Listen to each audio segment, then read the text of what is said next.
जय सिया राम।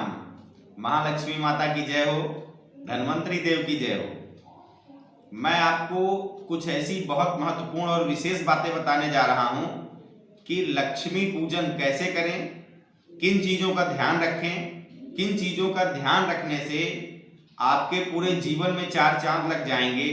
पूरा जीवन आपका हर्षोल्लास, आरोग्य और बहुत सारी उपलब्धियों से भर जाएगा।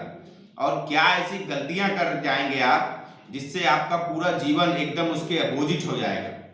तो उन बातों को बहुत ध्यानपूर्वक सुनिए और ये चीज़ें, ये बातें और ये जो जानकारियां हैं, ये बहुत ही साधु संतों के बीच में रह करके वहाँ से जो दुर्लभ चीज़ें मिली हैं वो आप तक पहुँचाने की हम कोशिश कर रहे हैं। करना क्या है कि आप जब माँ लक्ष्मी की और भगवान श्री गणेश की प्रतिमा लेकर के आते हैं तो ध्यान ये रखिए कि कांसे की प्रतिमा, फूल की प्रतिमा, पीतल की प्रतिमा और मिट्टी की प्रतिमा, यही प्रतिमा ही आप स्थापित करें और इन्हीं का यजन पूजन करें। आप क्या करें कि माँ महालक्ष्मी की जो प्रतिमा है, अगर आप विष्णु भगवान के साथ या माँ लक्ष्मी की खड़ी हुई प्रतिमा अगर आप लेकर के आते हैं तो वो स्थिर लक्ष्मी नहीं, वो कुलूक वाहिनी लक्ष्मी का प्रतीक मानी जाएंगी।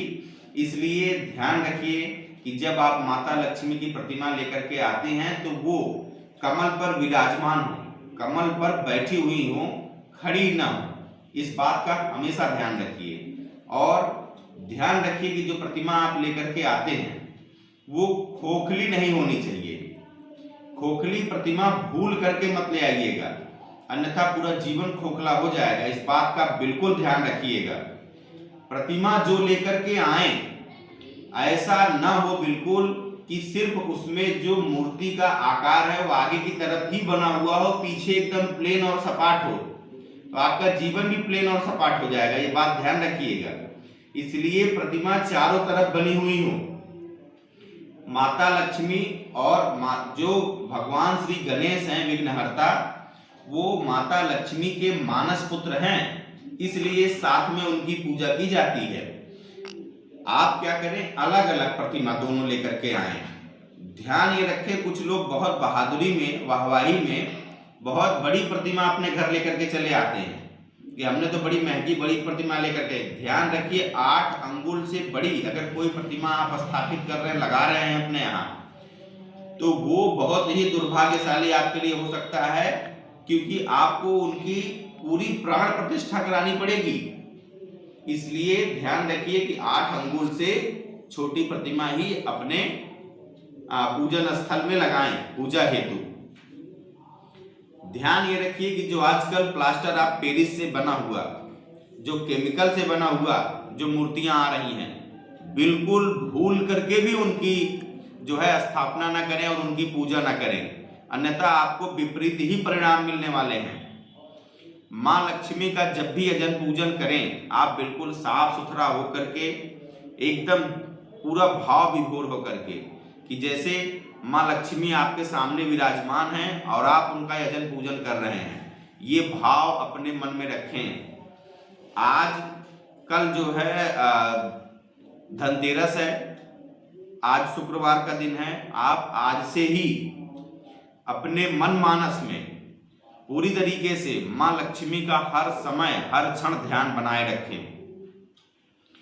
छोटी छोटी बातें अगर आप ध्यान रखते हैं, आप जो तोरण लगाइए, तोरण में अशोक मतलब जो शोक को हर ले, बरगद, पीपल, इन चीजों का उपयोग करिए आप तोरण बनाने में, तो ये समस्त नकारात्मक ऊर्जा को हर लेंगे और समस्त जो है जितने भी विघ्न बाधा है वो पूरी तरीके से खत्म हो जाएगी। आप क्या करिए कि माँ लक्ष्मी का यजन पूजन करते हुए आप श्री सूक्तम, कनक धारा स्तोत्र और लक्ष्मी अष्टलक्ष्मी, विष्णु सहस्त्रनाम, इनका पाठ जरूर करें। इससे आपके पूरे जीवन में ऋण का मोचन हो जाएगा। ऋण मोचन मंगल स्तोत्र भी है, आप उसको पढ़ें।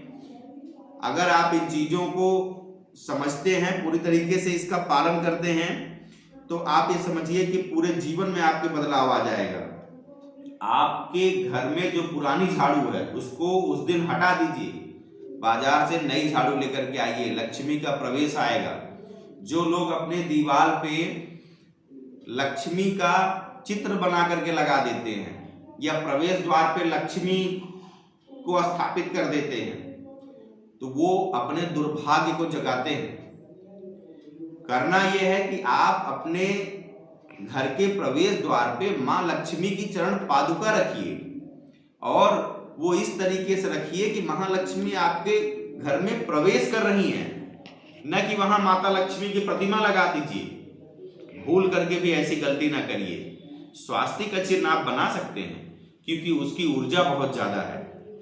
अगर इन छोटी छोटी बातों का ध्यान आप रखते हैं और पूरे भाव विभोर होकर के माता लक्ष्मी का यजन पूजन करते हैं, तो निश्चय ही इस बार का जो ये योग संयोग बन रहा है, इसमें आपकी सारी विघ्न बाधाएं खत्म हो जाएंगी, सारी समस्याएं खत्म हो जाएंगी, दुख दरिद्रता रोग भय सबका अंत समूल नाश हो जाएगा। तो ध्यान इन बातों का रखिए, आनंद रहिए, आनंदित रहिए, सबको आनंद दीजिए, धर्म के साथ चलिए, नीति के साथ चलिए, न्याय के साथ चलिए, जीवन स्वास्थ्य प्रकृति के साथ चलिए, सारी जीव जंतुओं के प्रति अनुग्रहित हो, माता धरती के प्रति अनुग्रहित हो, अपने माता पिता के प्रति अनुग्रहित हो, आनंद में रहें, प्रसन्न रहें। आप प्रसन्न रहेंगे तो ऐसे रसायन आपके शरीर में निर्मित होते हैं जो आपकी पूरी एनर्जी साइकिल को ट्रांसफॉर्म कर देते हैं। मैं एक 0 वोल्ट थेरेपी स्टार्ट करने जा रहा हूं जिसमें शरीर को पूरी तरीके से इनर्जाइज कैसे कर देते हैं, जिससे बड़ी से बड़ी बीमारियां, चाहे वो गठिया हो, चाहे वो लीवर की बीमारी हो, अल्सर की बीमारी हो, किडनी की बीमारी हो, पथरी हो, कहीं गांठ हो, कैंसर हो, अनिद्रा हो, बीमारी कोई भी हो, बहुत तेजी से हीलिंग शुरू हो जाती है। तो हमारे चैनल पे आपको हमारा कांटेक्ट नंबर और बाकी जानकारियां जो हैं वो फ्लैश होती रहती हैं या डिस्क्रिप्शन बॉक्स में पड़ी रहती हैं। कोई भी आपको हेल्प चाहिए, किसी भी प्रकार की स्वास्थ्य संबंधित कोई जानकारी हो, सनातन परंपराओं से जुड़ी हुई कोई जानकारी हो, वैज्ञानिकता की कोई जानकारी हो, आप निसंदेह फोन करिए। शाम को 4:30 से 6:30 के बीच में आपकी पूरी मदद की जाएगी। इस प्रकार से अगर ध्यान रखते हुए आप माता लक्ष्मी का यजन पूजन करते हैं इस दीपावली पे, तो आपका पूरा जीवन धन्य हो जाएगा। ध्यान रखिए, पटाखों में सिर्फ बारूद है। हमारी परंपरा बारूद उड़ाने की नहीं रही है। हमारी परंपरा ढोल नगाड़े ताशे हारमोन और घंटी करताल इन सब से रही है। हमारी दीपावली इन सब से मनाई जाती थी। ये बम बारूद तो मुगलों की देन है, जब मोहम्मद गौरी आया। तो इनसे दूर रहें, जितना हो सके संभव इनसे दूर रहें, बहुत बचा करके ही इनका उपयोग करें। आनंद में रहें, प्रसन्नता में रहें। अपने आसपास भी ऐसे लोग जो किसी प्रकार से दीनहीन हैं, उनका भी दुख हरें, उनके भी चेहरे पे खुशियां बिखेरें। जीवन के साथ चलें, जीवंत रहें, आनंदित रहें। जय सिया राम, जय महाप्रभु, हर हर